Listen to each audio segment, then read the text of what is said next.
കേരളത്തിലെ തദ്ദേശ സ്വയംഭരണ സ്ഥാപനങ്ങളിലേക്ക് നടന്നിട്ടുള്ള തെരഞ്ഞെടുപ്പ് ഫലങ്ങൾ പുറത്തു വരുമ്പോൾ അത് കേവലം പ്രാദേശിക ഭരണകൂടങ്ങളുടെ മാറ്റമായിട്ടല്ല കാണേണ്ടത്, മറിച്ച് വരാനിരിക്കുന്ന നിയമസഭാ തെരഞ്ഞെടുപ്പിന്റെ കൃത്യമായ പ്രവചനമായാണ് രാഷ്ട്രീയ നിരീക്ഷകരെല്ലാം കാണുന്നത്. രാഷ്ട്രീയ കക്ഷികൾ പരസ്പരം നടത്തുന്ന അവകാശവാദങ്ങൾക്കും വാക്പോരുകൾക്കും വാദപ്രതിവാദങ്ങൾക്കുമെല്ലാം അപ്പുറം കഴിഞ്ഞ 3 പതിറ്റാണ്ടിലെ തെരഞ്ഞെടുപ്പ് ഡാറ്റകൾ പരിശോധിച്ചാൽ വരാനിരിക്കുന്ന 2026 നിയമസഭാ തെരഞ്ഞെടുപ്പിന്റെ ഏകദേശ ചിത്രം ഇപ്പോൾ തന്നെ വ്യക്തവുമാണ്. 1995 മുതൽ കേരളത്തിൽ നടന്ന 6 തെരഞ്ഞെടുപ്പ് ചക്രങ്ങൾ വിശകലനം ചെയ്യുമ്പോൾ തദ്ദേശ തെരഞ്ഞെടുപ്പിലെ ഫലങ്ങളും അതിനെ പിന്തുടർന്ന നിയമസഭാ തെരഞ്ഞെടുപ്പ് വിജയങ്ങളും തമ്മിൽ വേർപിരിക്കാനാവാത്ത ബന്ധമുണ്ടെന്ന് കാണാൻ സാധിക്കും. കഴിഞ്ഞ 30 വർഷമായി തദ്ദേശ തെരഞ്ഞെടുപ്പിൽ ഭൂരിപക്ഷം നേടിയ സഖ്യം തന്നെയാണ് നിയമസഭയിൽ ഭൂരിപക്ഷം നേടുന്നതും കേരളം ഭരിക്കുന്നതും എന്നതും ചരിത്രപരമായ വസ്തുതയായി നിലനിൽക്കുന്നതാണ്. രാഷ്ട്രീയ സാഹചര്യങ്ങൾ ഓരോ 5 വർഷം കൂടുമ്പോഴും മാറി മറിയുന്ന കേരളത്തിൽ ജനവികാരത്തിന്റെ ആദ്യ പ്രതിഫലനം സംഭവിക്കുന്നത് തദ്ദേശ ഭരണകൂടങ്ങളിലേക്കുള്ള തെരഞ്ഞെടുപ്പുകളിലൂടെയാണ്. ഇത് കേവലം ഒരു പ്രാദേശിക രാഷ്ട്രീയ മാറ്റമല്ല, മറിച്ച് സംസ്ഥാനത്തിന്റെ ഭരണസിരാ കേന്ദ്രം ആര് ഭരിക്കണം എന്നതിലേക്കുള്ള വോട്ടർമാരുടെ ആദ്യ സൂചന കൂടിയാണ്. 1995 തദ്ദേശ തെരഞ്ഞെടുപ്പിൽ ഇടതുപക്ഷ ജനാധിപത്യ മുന്നണി ഏകദേശം 650 സ്ഥാപനങ്ങളിൽ വിജയിച്ചപ്പോൾ UDF അന്ന് 450 ഒതുങ്ങിപ്പോയി. വോട്ടർമാരുടെ ഈ മാറ്റം കൃത്യമായി 1996 നടന്ന നിയമസഭാ തെരഞ്ഞെടുപ്പിൽ പ്രതിഫലിക്കുകയും ചെയ്തു. അന്ന് 140 സീറ്റുകളിൽ 80 എണ്ണം നേടി LDF അധികാരത്തിലെത്തി. പ്രാദേശിക തലത്തിലെ വോട്ടർമാരുടെ മനസ്സ് സംസ്ഥാന തലത്തിലേക്കും, അതായത് സംസ്ഥാന തലങ്ങളിലേക്കും കൃത്യമായി പകർന്നു നൽകപ്പെട്ടു എന്നതിനുള്ള ഇതിനും വലിയ ഉദാഹരണം വേറൊന്നില്ല.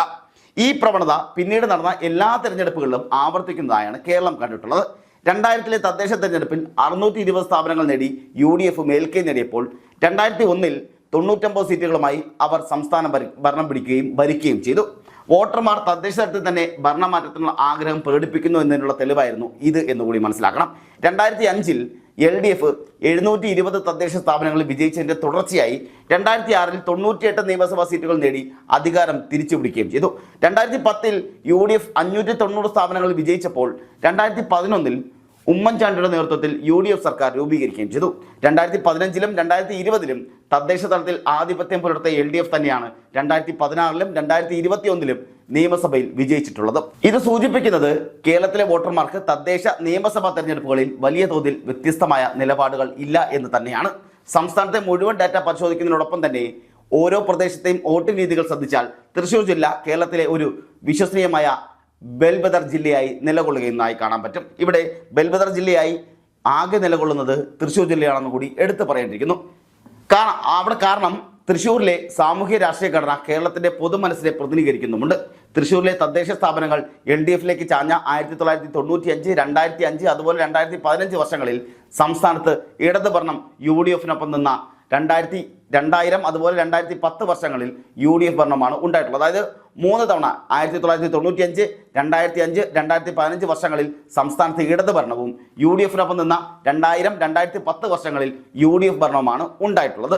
ജില്ലയിൽ സവിശേഷമായ സാമൂഹ്യ രാഷ്ട്രീയ ഘടനയും മധ്യവർഗ വോട്ടർമാരുടെ സ്വാധീനവുമാണ് ഈ കൃത്യതയ്ക്ക് കാരണമാണെന്ന് വിലയിരുത്തപ്പെടുന്നുണ്ട്. വടക്കൻ കേരളത്തിലെ രാഷ്ട്രീയ വോട്ട് ബാങ്കുകളിലും തെക്കൻ കേരളത്തിലെ സാമുദായിക വോട്ട് ബാങ്കുകളും തമ്മിലുള്ള ഒരു സന്തുലിതാവസ്ഥ തൃശ്ശൂരിൽ ദൃശ്യവുമാണ്. തൃശ്ശൂർ ജില്ലയിൽ ഉണ്ടാകുന്ന ചെറിയ ചലനങ്ങൾ പോലും കേരളത്തിന്റെ പൊതുവായ രാഷ്ട്രീയ മാറ്റത്തിന്റെ സൂചനകളായി കരുതപ്പെടുന്നുമുണ്ട്.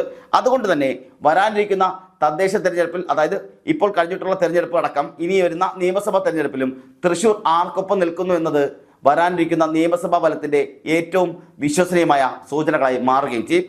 ഈ ഡാറ്റ അനാലിസിസ് ഫ്രെയിംവർക്ക് അടിസ്ഥാനമാക്കി പറയുമ്പോൾ 2025 തദ്ദേശ തെരഞ്ഞെടുപ്പ് ഫലങ്ങളെയും 2026 നിയമസഭാ സാധ്യതകളെയും വിലയിരുത്തിയാൽ ചില പ്രവചനങ്ങൾ സാധ്യവുമാണ്. നിലവിലെ രാഷ്ട്രീയ സാഹചര്യങ്ങളും കഴിഞ്ഞ 6 തെരഞ്ഞെടുപ്പുകളുടെ ഡാറ്റയും ചേർത്ത് പരിശോധിച്ചാൽ 2026 ഒരു ഭരണമാറ്റത്തിന് 60 മുതൽ 70% വരെ സാധ്യതയുണ്ടെന്ന് തന്നെയാണ് തെളിയിക്കുന്നത്. 2021 തദ്ദേശ തെരഞ്ഞെടുപ്പിൽ ഇപ്പോഴത്തെ UDF വ്യക്തമായ മേൽക്കൈ നേടിയിട്ടുണ്ട്. അതുകൊണ്ട് തന്നെ വരാനിരിക്കുന്ന നിയമസഭാ തെരഞ്ഞെടുപ്പിൽ UDFന് 75 മുതൽ 90 വരെ സീറ്റുകൾ കിട്ടാനുള്ള സാധ്യതയുണ്ട്. കേരളം UDFിലേക്ക് ചായുന്നു എന്ന് കൂടി പറയേണ്ടി വരും. ഇതിന് പ്രധാന കാരണമായി പറയേണ്ടത് ഭരണവിരുദ്ധ വികാരം എന്നതിലുപരി വോട്ടർമാർക്കിടയിൽ പ്രകടമാകുന്ന ഒരുതരം മടുപ്പോ മുഷിപ്പോ തന്നെയാണ്. തുടർച്ചയായി 10 വർഷത്തെ LDF ഭരണം സ്വാഭാവികമായും ഒരു പ്രതിപക്ഷ അനുകൂല തരംഗത്തിന് കളമൊരുങ്ങുന്നുമുണ്ട്. രാഷ്ട്രീയ നിരീക്ഷകർ കരുതുന്നതും ഭരണവിരുദ്ധ വോട്ടുകൾ ഏകീകരിക്കപ്പെട്ടാൽ UDFന് വലിയൊരു മുന്നേറ്റം സാധ്യമാകും എന്ന് തന്നെയാണ്. അത്യന്തം സാധാരണമായ സാഹചര്യമാണ് ഉള്ളത്, അതായത് അസാധാരണമായ സാഹചര്യങ്ങളാണ് നിലനിൽക്കുന്നതെങ്കിലും LDFന് ഭരണം നിലനിർത്താനുള്ള സാധ്യത 25 മുതൽ 35% വരെ മാത്രമാണെന്നും കണക്കുകൾ സൂചിപ്പിക്കുന്നുണ്ട്. UDFനുള്ളിലെ ആഭ്യന്തര പ്രശ്നങ്ങളോ NDAയുടെ അപ്രതീക്ഷിത വോട്ട് ചോർച്ചയോ ഉണ്ടായാൽ മാത്രമേ ഈ സാധ്യതകളിൽ മാറ്റമുണ്ടാകാൻ സാധ്യതയുള്ളൂ. രാഷ്ട്രീയ സാഹചര്യങ്ങളെ പ്രോബബിലിറ്റി അനാലിസിസ് വിധേയമാക്കുമ്പോൾ 2026 വലിയൊരു തരംഗമില്ലാത്ത എന്നാൽ വ്യക്തമായ ഭരണമാറ്റത്തിന് 55 മുതൽ 60% വരെ സാധ്യതകളുമുണ്ട്. ഇത് 2011 തെരഞ്ഞെടുപ്പിനെ അനുസ്മരിക്കുന്ന ഒന്നായി മാറുകയും ചെയ്യും.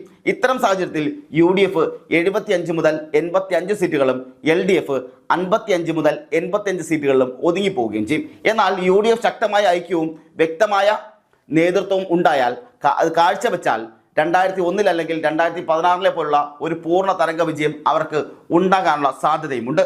ഇതിനുള്ള സാധ്യതകൾ 20 മുതൽ 25% വരെയാണ്. അങ്ങനെയെങ്കിൽ UDF 90 മുകളിൽ സീറ്റ് നേടുകയും LDF 50 താഴെ സീറ്റുകളിലേക്ക് ഒതുങ്ങിപ്പോവുകയും ചെയ്യും. ഇത് കേരള രാഷ്ട്രീയത്തിൽ UDFന്റെ ആധിപത്യം വീണ്ടും ഉറപ്പിക്കുന്ന ഒന്നായി മാറുകയും ചെയ്യും. LDFനെ സംബന്ധിച്ചിടത്തോളം തുടർച്ചയായ 3ാം തവണയും അധികാരം നിലനിർത്തുക എന്നത് ചരിത്രപരമായ വലിയൊരു വെല്ലുവിളി കൂടിയാണ്. അതിനുള്ള സാധ്യത നിലവിൽ 15 മുതൽ 20% വരെ മാത്രമാണ് ഉണ്ടാവുന്നത്. NDAയുടെ സാധ്യതയും ഇവിടെ നിർണായകം തന്നെയാണ്. NDA പിടിക്കുന്ന വോട്ടുകൾ UDFന്റെ വോട്ട് അടിത്തറയിൽ നിന്നാണെങ്കിൽ അത് LDFന് ഗുണകരമാവുകയും ചെയ്യും. കഴിഞ്ഞ നിയമസഭാ തെരഞ്ഞെടുപ്പിൽ കണ്ടതുപോലെ NDA വോട്ട് വർദ്ധിപ്പിക്കുന്നത് UDFനെയാണ് കൂടുതൽ പ്രതിരോധത്തിലാക്കുന്നത്. വോട്ടിംഗ് ശതമാനത്തിന്റെ ചെറിയ വ്യത്യാസങ്ങൾ പോലും കേരളത്തിലെ നിയമസഭാ തെരഞ്ഞെടുപ്പിൽ വലിയ മാറ്റങ്ങൾ ഉണ്ടാക്കാറുമുണ്ട്. തദ്ദേശ തെരഞ്ഞെടുപ്പിൽ ലഭിക്കുന്ന വോട്ട് വിഹിതവും നിയമസഭാ തെരഞ്ഞെടുപ്പിലെ സീറ്റുകളും തമ്മിലുള്ള ബന്ധം ലളിതമായി ഇപ്രകാരം വിശദീകരിക്കാൻ കഴിയും. തദ്ദേശ സ്ഥാപനങ്ങളിൽ ഭൂരിപക്ഷം നേടുന്ന മുന്നണിക്ക് സാധാരണയായി 1% മുതൽ 3% വരെ വോട്ട് വീതം നിയമസഭയിൽ അധികമായി ലഭിക്കാറുണ്ട്. ഇത് ഏകദേശം 10 മുതൽ 20 വരെ നിയമസഭാ സീറ്റുകളുടെ വ്യത്യാസം സൃഷ്ടിക്കുകയും ചെയ്യും. ന്യൂനപക്ഷ വോട്ടുകളുടെ ഏകീകരണവും മധ്യവർഗ വോട്ടർമാരുടെ നിലപാടുകളും ഈ പ്രവചനങ്ങളിൽ നിർണായക സ്വാധീനം ചെലുത്തുകയും ചെയ്യും. കേരള രാഷ്ട്രീയത്തിലെ ദ്വിമുഖ മത്സരത്തെ ത്രികോണ മത്സരമാക്കി മാറ്റാനുള്ള ശ്രമത്തിലാണ് NDA മുന്നോട്ട് പോകുന്നതും. ഡാറ്റ പ്രകാരം NDAയുടെ വിജയം സീറ്റുകളുടെ എണ്ണത്തിലല്ല, മറിച്ച് അവർ ആരുടെ വോട്ടുകൾ ചോർത്തുന്നു എന്നതിൽ തന്നെയാണ്. പല നിയോജക മണ്ഡലങ്ങളിലും NDA 20% കൂടുതൽ വോട്ടുകൾ നേടുന്നത് UDFനും LDFനും ഒരുപോലെ വെല്ലുവിളിയാകാറുമുണ്ട്. NDA പിടിക്കുന്ന ഓരോ വോട്ടും കേരളത്തിലെ പരമ്പരാഗത വോട്ടിംഗ് രീതികളെ തകിടം മറിക്കാൻ പോകുന്നത് തന്നെയാണ്. ഈ ഡാറ്റ വിശകലനം ചെയ്യുമ്പോൾ ശ്രദ്ധേയമായ മറ്റൊരു പ്രധാനപ്പെട്ട കാര്യം നഗര ഗ്രാമ വോട്ടുകളുടെ വ്യത്യാസം തന്നെയാണ്. LDFന് ഗ്രാമപ്രദേശങ്ങളിൽ വലിയൊരു വോട്ട് ബാങ്ക് ഉണ്ടെങ്കിലും സമീപകാലത്തായി നഗരസഭകളും കോർപ്പറേഷനുകളും UDF തിരിച്ചു പിടിക്കുന്ന കാഴ്ചയാണ് കാണുന്നത്. ഇപ്പോഴിതാ വലിയ തരത്തിൽ UDF വലിയ നേട്ടമാണ് തദ്ദേശ സ്ഥാപനങ്ങൾക്കുള്ള തെരഞ്ഞെടുപ്പിൽ നേടിയിട്ടുള്ളതും. അതുകൊണ്ട് തന്നെ അവിടെ പലയിടങ്ങളിലും LDF തകർന്നു പോകുന്ന സാഹചര്യം ഉണ്ടാകുന്നു. പല പഞ്ചായത്തുകളും ജില്ലാ പഞ്ചായത്തുകളും അടക്കം UDF പിടിക്കുന്ന സാഹചര്യം വരെ ഇപ്പോഴിതാ നിലനിൽക്കുന്നുണ്ട്. യുവ വോട്ടർമാരുടെ രാഷ്ട്രീയ താല്പര്യം മാറിയിട്ടുണ്ട് എന്നുള്ളതാണ് ഇവിടെ പ്രധാനമായ കാര്യം. നാം കണ്ടതുപോലെ ഇതുവരെ ഉണ്ടാകാത്ത തരത്തിൽ വലിയ തരത്തിലുള്ള വിജയമാണ് UDF നേടിയിട്ടുള്ളത്, കോൺഗ്രസ് നേടിയെടുത്തിട്ടുള്ളത്, മുസ്ലിം ലീഗ് അടക്കമുള്ളവരെല്ലാം നേടിയിട്ടുള്ളത്. കാരണം അത്രത്തോളം വലിയ വിജയം ഇത്തവണ UDFന് ഉണ്ടായിട്ടുണ്ട്. ഇതിൻ്റെ പ്രധാന കാരണം യുവ വോട്ടർമാർക്കിടയിലെ രാഷ്ട്രീയ താല്പര്യം മാറിയിട്ടുണ്ട് എന്നുള്ളത് തന്നെയാണ്. മുൻകാലങ്ങളിൽ പാർട്ടിയോടുള്ള കൂറ് പരമ്പരാഗതമായിരുന്നുവെങ്കിൽ ഇന്നത് വികസനത്തോടും ഭരണ മികവിനോടും ബന്ധപ്പെടുന്നു എന്നുകൂടി പറയുന്നുണ്ട്. അതായത് ബന്ധപ്പെട്ട് കിടക്കുന്നു എന്നുള്ളതും യാഥാർത്ഥ്യമാണ്. സാമ്പത്തിക നയങ്ങൾ, അതുപോലെ തൊഴിലില്ലായ്മ, കാർഷിക പ്രശ്നങ്ങൾ എന്നിവയെല്ലാം തദ്ദേശ തെരഞ്ഞെടുപ്പിൽ വോട്ടർമാർ ചർച്ച ചെയ്യുകയും ചെയ്യും.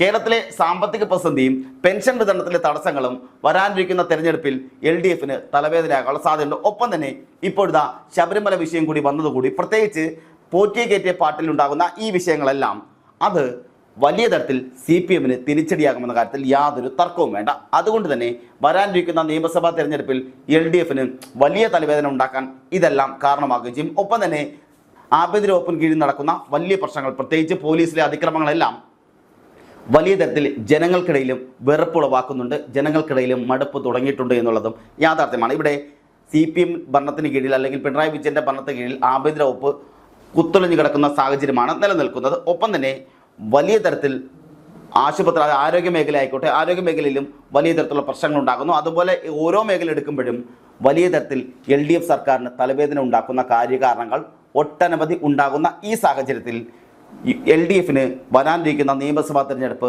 വലിയ വെല്ലുവിളികളും തലവേദനകളും നിറഞ്ഞതുകൂടിയാണ്. അതുകൊണ്ട് തന്നെ തദ്ദേശ തെരഞ്ഞെടുപ്പിൽ ജയിക്കുന്ന മുന്നണികളെ ആരാണോ ആകർഷിക്കുന്നത് അവർക്ക് നിയമസഭയിൽ വലിയൊരു മേൽക്കൈ ലഭിക്കുമെന്ന കാര്യം ഉറപ്പാണ്. അങ്ങനെ വരുമ്പോൾ ഇവിടെ ഇപ്പോഴത്തെ തദ്ദേശ തെരഞ്ഞെടുപ്പിൽ ഏറ്റവും അധികം മേൽക്കൈ ഉണ്ടാക്കിയിരിക്കുന്നത്, ഏറ്റവും അധികം സ്വീകാര്യത ലഭിച്ചിരിക്കുന്നത് UDF തന്നെയാണ്. അതുകൊണ്ട് തന്നെ ഇത്തവണ 2026 നിയമസഭാ തെരഞ്ഞെടുപ്പിൽ കേരളം ആര് ഭരിക്കുമെന്ന് ചോദിച്ചാൽ അത് കൃത്യമായി UDF തൂക്കും എന്നുള്ള കാര്യം ഉറപ്പാണ്. നീണ്ട 10 വർഷത്തെ ഇടവേളയ്ക്ക് ശേഷം വലിയ തരത്തിൽ UDF തിരിച്ചു വരവിനിറങ്ങുന്നു, സർക്കാർ രൂപീകരിക്കാൻ ഒരുങ്ങുന്നു, അല്ലെങ്കിൽ UDF നേതൃത്വത്തിൽ കൃത്യമായി 2026 കേരളം ഭരിക്കാൻ ഒരുങ്ങുന്നു എന്നുള്ളത് തന്നെയാണ് ഇവിടെ നടക്കാൻ പോകുന്നത്. മലപ്പുറം, കണ്ണൂർ, കാസർഗോഡ് ജില്ലകളിലെ വോട്ട് നില എപ്പോഴും പ്രത്യേക ദിശയിലേക്ക് നീങ്ങുമ്പോൾ തിരുവനന്തപുരം, കൊല്ലം, പത്തനംതിട്ട ജില്ലകൾ രാഷ്ട്രീയമായ വലിയ മാറ്റങ്ങൾക്ക് സാക്ഷ്യം വഹിക്കാറുമുണ്ട്. ഈ ജില്ലകളിലെ തദ്ദേശ ഫലങ്ങൾ ഭരണമാറ്റത്തിന് കൃത്യമായ സൂചനകൾ തന്നെയാണ് നൽകുന്നത്. വോട്ടർമാരെ തദ്ദേശ തലത്തിൽ കാണിക്കുന്ന അതിർത്തി നിയമസഭയിലും വലിയ തരംഗമായി മാറുകയും ചെയ്യും. 15ാം കേരള നിയമസഭയുടെ കാലയളവിൽ ഉണ്ടായ രാഷ്ട്രീയ വിവാദങ്ങളും അഴിമതി ആരോപണങ്ങളും തദ്ദേശ തെരഞ്ഞെടുപ്പിലെ കാര്യമായി സ്വാധീനിക്കുകയും ചെയ്തിട്ടുണ്ട്. അതുതന്നെയാണ് ഇനി നിയമസഭാ തെരഞ്ഞെടുപ്പിലും സ്വാധീനിക്കാൻ പോകുന്നത്. കഴിഞ്ഞ 10 വർഷത്തെ ഭരണ നേട്ടങ്ങൾ LDF ഉയർത്തിക്കാട്ടുമ്പോൾ സർക്കാരിൻ്റെ വീഴ്ചകളും സാമ്പത്തിക കെടുകാര്യസ്ഥതയും UDF ആയുധമാക്കുകയും ചെയ്യും. കേരളത്തിലെ യുവജനങ്ങൾക്കിടയിൽ ഭരണവിധ വികാരം വർദ്ധിക്കുന്നതായി പല സർവേകളും സൂചിപ്പിക്കുന്നുമുണ്ട്. പിൻവാതിൽ നിയമനങ്ങൾ, ഉദ്യോഗാർത്ഥികളുടെ സമരങ്ങൾ, ആശാവർക്കർമാരുടെ സമരങ്ങൾ, ഇതെല്ലാം വലിയ തരത്തിൽ CPM തിരിച്ചടി ആയിട്ടുണ്ട്. ഇനിയും വരുന്ന നിയമസഭാ തെരഞ്ഞെടുപ്പിൽ തിരിച്ചടി ആവുകയും ചെയ്യും. എന്നിവയെല്ലാം തന്നെ വോട്ടർമാരുടെ മനസ്സിൽ കൃത്യമായി അവർ കണക്കുകൂട്ടി വെച്ചിട്ടുണ്ട്. അതേസമയം UDF ഐക്യവും നേതൃപരമായ കരുത്തും വോട്ടർമാർക്കിടയിൽ വിശ്വാസം നേടിയെടുക്കുക എന്നുള്ളതും അനിവാര്യമായ കാര്യമാണ്. അതൊരു പരിധിവരെ തദ്ദേശ തെരഞ്ഞെടുപ്പിൽ ആ വിശ്വാസം നേടിയെടുത്തിട്ടുണ്ട്. അത് മാത്രം പോരാ, കുറെ കൂടി വിശ്വാസമായി അവർ മുന്നോട്ട് വരിക തന്നെ വേണം. അങ്ങനെയെങ്കിലേ ഈ പറഞ്ഞ 2026 നിയമസഭാ തെരഞ്ഞെടുപ്പിൽ വലിയ വിജയം UDF നേടാൻ സാധിക്കുകയുള്ളൂ. പ്രതിപക്ഷ നേതാവിൻ്റെ പ്രവർത്തനങ്ങളും KPC നേതൃത്വത്തിൻ്റെ തന്ത്രങ്ങളും നിയമസഭാ ഫലങ്ങളിൽ നിർണായകമാവുകയും ചെയ്യും. ഡാറ്റ നൽകുന്ന സൂചനകൾ പ്രകാരം രാഷ്ട്രീയ പട്ടികകൾ ജനങ്ങളിലേക്ക് എത്രത്തോളം, അതായത് രാഷ്ട്രീയ പാർട്ടികളെല്ലാം ജനങ്ങളിലേക്ക് എത്രത്തോളം ഇറങ്ങിച്ചെല്ലുന്നു എന്നത് ആശ്രയിച്ച് തന്നെയായിരിക്കും യഥാർത്ഥ വിജയങ്ങൾ ഉണ്ടാക്കാൻ പോകുന്നത്. ചുരുക്കത്തിൽ പറഞ്ഞാൽ കേരളത്തിലെ തദ്ദേശ സ്വയംഭരണ തെരഞ്ഞെടുപ്പ് ഫലങ്ങൾ കേവലം ഒരു ഗ്രാമപഞ്ചായത്തിലോ നഗരസഭയിലോ ഒതുങ്ങുന്നതല്ല, മറിച്ച് അത് വരാനിരിക്കുന്ന വലിയ രാഷ്ട്രീയ മാറ്റത്തിനുള്ള സൂചനകൾ കൂടിയാണ്. 1995 മുതലുള്ള ചരിത്രം ആവർത്തിക്കുകയാണെങ്കിൽ 2025 തദ്ദേശ ഫലം നിയമസഭാ കവാടം ആർക്ക് മുന്നിലാണ് തുറക്കുക എന്ന് മുൻകൂട്ടി പറയാൻ സാധിക്കും. രാഷ്ട്രീയ വടവലികൾക്ക് മുന്നിൽ, അതുപോലെ 3 മുന്നണികൾക്കും മാറ്റങ്ങളും അപ്പുറം ഇതെല്ലാം, അതായത് രാഷ്ട്രീയ വടംവലികൾക്കും അതുപോലെ മുന്നണി മാറ്റങ്ങൾക്കുമെല്ലാം അപ്പുറം ജനങ്ങളുടെ പൾസ് അറിയാൻ തദ്ദേശ തെരഞ്ഞെടുപ്പ് ഡാറ്റയോളം മികച്ച മറ്റൊരു മാർഗമില്ല എന്ന് കൂടി പറയേണ്ടിയിരിക്കുന്നു. ആ തദ്ദേശ തെരഞ്ഞെടുപ്പിലെ ഡാറ്റ പരിശോധിക്കുമ്പോൾ നമുക്ക് വ്യക്തമായി മനസ്സിലാകും ഇവിടെ മേൽക്കൈയുള്ളത്, മുന്നേറ്റം ഉണ്ടാക്കിയിട്ടുള്ളത്, വലിയ തരത്തിൽ വിജയം നേടിയിട്ടുള്ളത് UDF തന്നെയാണ്. അതുകൊണ്ട് തന്നെ ഇത്തവണ നടക്കുന്ന 2026 നടക്കുന്ന നിയമസഭാ തെരഞ്ഞെടുപ്പ് കേരളത്തിലെ വാതിലുകൾ ആർക്ക് വേണ്ടി തുറക്കുന്നു എന്ന് ചോദിച്ചാൽ, നിയമസഭയിലെ വാതിലുകൾ ആർക്കാണ് തുറന്നിടുക എന്ന് ചോദിച്ചാൽ അത് UDF മുന്നിലായിരിക്കും തുറക്കുക എന്ന് നിസ്സംശയം പറയാൻ സാധിക്കും. നിലവിലെ കണക്കുകളെല്ലാം കണക്ക് ചൂണ്ടുന്നാലേ വിരൽ ചൂണ്ടുന്നത് ഒരു വലിയ രാഷ്ട്രീയ മാറ്റത്തിലേക്ക് തന്നെയാണ്. ഈ ഡാറ്റാധിഷ്ഠിത വിശകലനം ശരിയാവുകയാണെങ്കിൽ 2026 കേരള രാഷ്ട്രീയത്തിൽ പുതിയൊരു അധ്യായത്തിന് സാക്ഷ്യം വഹിക്കും. വോട്ടർമാരുടെ രാഷ്ട്രീയ താല്പര്യങ്ങളിൽ സംഭവിക്കുന്ന സൂക്ഷ്മമായ മാറ്റങ്ങൾ പോലും തദ്ദേശ തെരഞ്ഞെടുപ്പുകളിൽ പ്രതിഫലിച്ചിട്ടുമുണ്ട്. വികസന പദ്ധതികൾ, ഭരണപരമായ അഴിമതി ആരോപണങ്ങൾ, അതുപോലെ അല്ലെങ്കിൽ സാമൂഹിക സുരക്ഷാ പദ്ധതികളുടെ വിതരണം എന്നിവയെല്ലാം ജനങ്ങൾ ആദ്യം വിലയിരുത്തുന്നത് തദ്ദേശ തലത്തിൽ തന്നെയാണ്. കേരളം 2026 അടുക്കുമ്പോൾ 2025 ഈ ഡാറ്റകൾക്ക് രാഷ്ട്രീയ കേരളത്തിൻ്റെ ഗതി നിർണ്ണയിക്കാൻ സാധിക്കുമെന്ന കാര്യത്തിൽ യാതൊരു തർക്കവുമില്ല. തദ്ദേശ തെരഞ്ഞെടുപ്പിൽ ഒരു മുന്നണിക്ക് വലിയ തോതിലുള്ള തകർച്ച നേരിട്ടാൽ തുടർന്ന് നിയമസഭാ തെരഞ്ഞെടുപ്പിൽ അവർക്ക് ഭരണം പിടിച്ചെടുക്കുക എന്നുള്ളത്, അല്ലെങ്കിൽ ഭരണം തിരിച്ചു പിടിക്കുക എന്നത് ചരിത്രപരമായ അസാധ്യമാണെന്ന് ഡാറ്റ ആവർത്തിച്ച് വ്യക്തമാക്കുന്നുമുണ്ട്. ഈ റിപ്പോർട്ടിൽ പറഞ്ഞിരിക്കുന്ന കണക്കുകൾ പ്രകാരം UDF 75 മുതൽ 90 മുതൽ സീറ്റുകളും, LDF 50 മുതൽ 65 സീറ്റുകളും, NDAക്ക് 1 മുതൽ 5 വരെ സീറ്റുകളും ലഭിക്കാനുള്ള സാധ്യതകൾ മുമ്പിലുണ്ട്. 2001 അല്ലെങ്കിൽ 2016 പോലെ ഒരു തരംഗം ഉണ്ടാവുകയാണെങ്കിൽ പ്രതിപക്ഷം വളരെ ചിട്ടയായ പ്രവർത്തനങ്ങൾ കാഴ്ചവെക്കേണ്ടതുണ്ട്. മറുവശത്ത് ഭരണ തുടർച്ച എന്ന അസാധ്യമായ നേട്ടം കൈവരിക്കാൻ LDF വോട്ടർമാരുടെ വിശ്വാസം വീണ്ടെടുക്കേണ്ടി വരും. വരാനിരിക്കുന്ന മാസങ്ങളിലെ രാഷ്ട്രീയ ഇടപെടലുകളും പുതിയ വിവാദങ്ങളും ഈ കണക്കുകളിൽ ചെറിയ മാറ്റങ്ങൾ വരുത്താനുള്ള സാധ്യത ഉണ്ടെങ്കിൽ പോലും അടിസ്ഥാനപരമായ ട്രെൻഡ് മാറ്റമില്ലാതെ തുടരാനാണ് സാധ്യതകളും. കേരളത്തിൻ്റെ രാഷ്ട്രീയ മനസ്സ് ഒരു പുനർചിന്തനത്തിന് തയ്യാറെടുക്കുന്നു എന്നുള്ള സൂചനയാണ് എല്ലാ ഡാറ്റാ പോയിന്റുകളും നൽകുന്നത്. രാഷ്ട്രീയ വിശകലനങ്ങൾക്കെല്ലാം അപ്പുറം ജനം എന്ത് ചിന്തിക്കുന്നു എന്നുള്ള അന്തിമമായ സാക്ഷ്യപത്രമാകും വരാനിരിക്കുന്ന നിയമസഭാ തിരഞ്ഞെടുപ്പ്. ഈ തെരഞ്ഞെടുപ്പ് ചക്രത്തിൽ നിർണായകമാകുന്ന മറ്റൊരു ഘടകം സാമൂഹ്യ മാധ്യമങ്ങളിലെ ഇടപെടലുകൾ തന്നെയാണ്. കഴിഞ്ഞ 10 വർഷത്തിനിടെ വാർത്താ വിനിമയ രംഗത്തുണ്ടായ മാറ്റങ്ങൾ ജനങ്ങളുടെ തീരുമാനങ്ങളെ വലിയ തരത്തിൽ സ്വാധീനിക്കുന്നുണ്ട്. പക്ഷേ അടിസ്ഥാനപരമായ ഡാറ്റാ ട്രെൻഡുകളെ മറികടക്കാൻ ഇത്തരം പുതിയ ഘടകങ്ങൾക്ക് എത്രത്തോളം കഴിയുമെന്ന് കണ്ടറിയേണ്ടിയിരിക്കുന്നു. രാഷ്ട്രീയ പാർട്ടികളുടെ താഴെത്തട്ടിലുള്ള പ്രവർത്തനങ്ങളും ഇതിൽ പരിഗണിക്കേണ്ടതുണ്ട്. LDFന് കേഡർ സംവിധാനം കരുത്താണെങ്കിൽ UDFന് ജനകീയ അടിത്തറയാണ് പലപ്പോഴും ഗുണകരമാകുന്നത്. തദ്ദേശ തെരഞ്ഞെടുപ്പിൽ ഈ രണ്ട് വിഭാഗങ്ങളും എങ്ങനെ ഏറ്റുമുട്ടുന്നതിനെ ആശ്രയിച്ചാണ് ഇതുവരെയും നിയമസഭയിൽ ഭൂരിപക്ഷം ഉണ്ടാകുക. അങ്ങനെ നോക്കുമ്പോൾ ഇതാ കേഡർ സംവിധാനമാണോ ജനകീയ അടിത്തറയാണോ ഏറ്റവും മികച്ചത് എന്ന് ചോദിച്ചാൽ ഇവിടെ ഉണ്ടായിട്ടുള്ളത് ജനകീയ അടിത്തറ തന്നെയാണ്. അതുകൊണ്ട് തന്നെയാണ് UDFന്, കോൺഗ്രസിന്, മുസ്ലിം ലീഗിന്, അതുപോലെ UDF മുന്നണിയിലെ എല്ലാവർക്കും വലിയ തരത്തിലുള്ള വിജയം നേടാൻ സാധിച്ചിട്ടുള്ളത്. ചുരുക്കത്തിൽ 2025 തദ്ദേശ ഫലം കേരളത്തിൻ്റെ അടുത്ത 5 വർഷത്തെ രാഷ്ട്രീയ ഭാവി നിർണ്ണയിക്കുന്ന സുപ്രധാന രേഖയായി മാറിക്കഴിഞ്ഞു എന്ന് തന്നെയാണ്. ഓരോ വോട്ടും കേരളത്തിൻ്റെ ഭാവിയെക്കുറിച്ചുള്ള കൃത്യമായ നിഗമനങ്ങളിലേക്ക് തന്നെ നമ്മെ എത്തിച്ചിട്ടുമുണ്ട്. വരാനിരിക്കുന്ന തിരഞ്ഞെടുപ്പ് വെറുമൊരു രാഷ്ട്രീയ മത്സരം മാത്രമല്ല, മറിച്ച് കേരളത്തിൻ്റെ സാമൂഹികവും സാമ്പത്തികവുമായ ദിശ നിർണ്ണയിക്കുന്ന ചരിത്ര സന്ധിയായി മാറുകയും ചെയ്യും. ഇതിൽ ഡാറ്റ നൽകുന്ന മുന്നറിയിപ്പുകൾ പ്രകാരം അത് അവഗണിക്കാൻ ഒരു രാഷ്ട്രീയ പാർട്ടിക്കും കഴിയുകയുമില്ല. ജനങ്ങളുടെ ഉപജീവന പ്രശ്നങ്ങളും സർക്കാരിൻ്റെ ക്ഷേമ പദ്ധതികളും തമ്മിലുള്ള വടംവലിയാണ് അടുത്ത കാലത്തായി കേരളം സാക്ഷ്യം വഹിച്ചിട്ടുള്ളത്. തദ്ദേശ തെരഞ്ഞെടുപ്പ് ഫലങ്ങളിൽ ഇവയെല്ലാം കൃത്യമായി അടയാളപ്പെടുത്തിയിട്ടുമുണ്ട്. മുൻകാലങ്ങളിൽ നിന്ന് വ്യത്യസ്തമായി വോട്ടർമാർ കൂടുതൽ ബോധവാന്മാർ ആണ് എന്നുള്ളത് രാഷ്ട്രീയ പാർട്ടികൾ മനസ്സിലാക്കേണ്ടതായിരുന്നു. രാഷ്ട്രീയ പാർട്ടികളുടെ വാഗ്ദാനങ്ങൾക്കെല്ലാം അപ്പുറം പ്രായോഗികമായ മാറ്റങ്ങളാണ് അവർ ആഗ്രഹിക്കുന്നത്.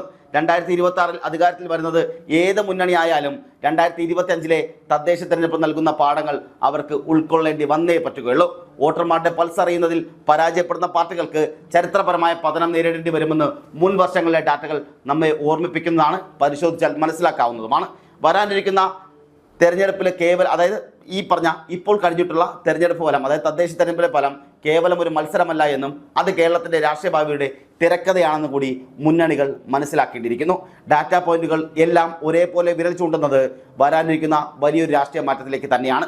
2026 നിയമസഭാ തെരഞ്ഞെടുപ്പിൽ UDF മുന്നേറ്റത്തിന് തന്നെയാണ് നിലവിലെ രാഷ്ട്രീയ കണക്കുകളെല്ലാം മുൻതൂക്കം നൽകുന്നതും. അങ്ങനെ നോക്കുമ്പോൾ വലിയ തരത്തിൽ ഇവിടെ UDF മുന്നിട്ട് വരാനുള്ള സാധ്യതകൾ ഏറെയാണ് എന്ന് തന്നെയാണ്. മാത്രമല്ല ഇവിടെ LDFും അതേ തരത്തിൽ വരുമ്പോഴും NDAയും വലിയ തരത്തിലുള്ള മുന്നേറ്റങ്ങൾക്കുള്ള സാഹചര്യങ്ങൾ ഉണ്ടാകുകയും ചെയ്യുന്നുണ്ട്. അങ്ങനെ നോക്കുമ്പോൾ 2001 അതുപോലെ 2016 പോലെ തരംഗം ഉണ്ടാവണമെങ്കിൽ പ്രതിപക്ഷം വലിയ രീതിയിലുള്ള ചിട്ടയായ പ്രവർത്തനങ്ങൾ നടത്തേണ്ടതുണ്ട്. അങ്ങനെ നോക്കുമ്പോൾ ഇവിടെ ഡാറ്റകൾ പ്രകാരം പറയുകയാണെങ്കിൽ UDFന് 75 മുതൽ 90 സീറ്റുകൾ വരെ ലഭിക്കാനുള്ള സാധ്യതകളുണ്ട് എന്നുള്ളത് തന്നെയാണ്. അത് ഒരുപക്ഷെ മറ്റ് രാഷ്ട്രീയ പാർട്ടികൾ തർക്കിച്ചാലും ഇല്ലെങ്കിലും ഇതാണ് നടക്കാൻ പോകുന്നത്, ഇതാണ് യാഥാർത്ഥ്യമെന്ന് കൂടി എടുത്തു പറയേണ്ടിയിരിക്കുന്നു, അടിവരയിട്ട് പറയേണ്ടിയിരിക്കുന്നു. വരാനിരിക്കുന്ന നിയമസഭാ തെരഞ്ഞെടുപ്പിൽ, അതായത് 2024 നിയമസഭാ തെരഞ്ഞെടുപ്പിൽ UDF 75 മുതൽ 90 സീറ്റുകൾ വരെ ഉറപ്പായും നേടാനുള്ള സാധ്യതകൾ തള്ളിക്കളയാൻ കഴിയില്ല. മറ്റൊന്ന്, LDFന് 50 മുതൽ 65 സീറ്റുകൾ വരെ ഒതുങ്ങിപ്പോകുന്ന സാഹചര്യം ഉണ്ടാവുകയും ചെയ്യും. ഇതിൽ 50 താഴെ പോകാനും അല്ലെങ്കിൽ 50 മുതൽ 55 നിൽക്കാനുള്ള സാധ്യതയും ഏറെയാണ്. മറ്റൊന്ന്, NDAക്ക് അതായത് BJPക്ക് 1 മുതൽ 5 വരെ സീറ്റുകൾ ലഭിക്കാനുള്ള സാധ്യതകളുണ്ട്. ഇത് മങ്ങാനുള്ള സാധ്യതയും ഏറെയാണ്. എന്നാൽ ഒരു സീറ്റെങ്കിലും ലഭിക്കാനുള്ള സാധ്യതയും തള്ളിക്കളയാൻ കഴിയില്ല എന്ന് തന്നെയാണ്. അങ്ങനെ നോക്കുമ്പോൾ 2026 നിയമസഭാ കവാടം ആർക്ക് വേണ്ടി തുറക്കുമെന്ന് ചോദിച്ചാൽ അത് UDFന് വേണ്ടി വാതിലുകൾ ഒച്ചത്തിൽ തുറക്കുമെന്ന കാര്യത്തിൽ യാതൊരു തർക്കവുമില്ല. 2026 മുതൽ കേരളം ഭരിക്കാൻ പോകുന്നത് UDF ആയിരിക്കും, കോൺഗ്രസ് ആയിരിക്കും എന്ന കാര്യത്തിൽ യാതൊരു തർക്കവും വേണ്ട.